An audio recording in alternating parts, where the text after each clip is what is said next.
10 तारीख रहमान अली बाजवा साहब इस्लामाबाद में पार्लियामेंट हाउस के सामने बजट पेश हो रहा है। ये मैं बिल्कुल आपको ऑथेंटिक खबर दे रहा हूँ कि गवर्नमेंट ने रहमान अली बाजवा साहब के साथ 4 वज़रा ने मुआहदा किया हुआ था 30 से 35% का।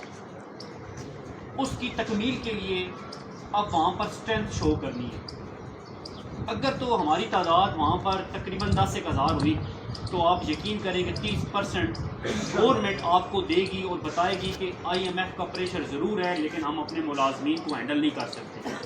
अगर हमारी वहाँ पर तादाद कम हुई तो आप यकीन करें कि वो 30% 10% में कन्वर्ट होकर आपको मिलेगा। रहमान अली बाजवा वो शख्स है जिसने आपको पहले भी मायूस नहीं किया।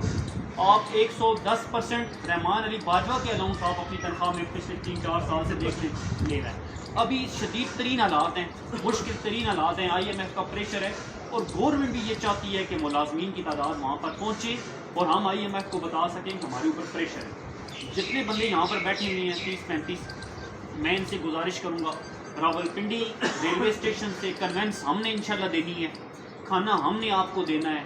संपार्स के झंडे के नीचे हम इंशाल्लाह रहमान अली बाजवा साहब के साथ इज़हार यकजहती करने के लिए 10 जून को सुबह 10 बजे पार्लियामेंट हाउस के सामने तो जितने दोस्त यहाँ पर बैठे हुए हैं आपने अपने बच्चों की खातिर ये 30% और ये जो बेसिक में सारे अलाउंसेस आप ले रहे हैं, अगर ये जम हो जाता है तो ये आपको बहुत लंबा फ़ायदा होगा इंशाल्लाह। बहुत शुक्रिया।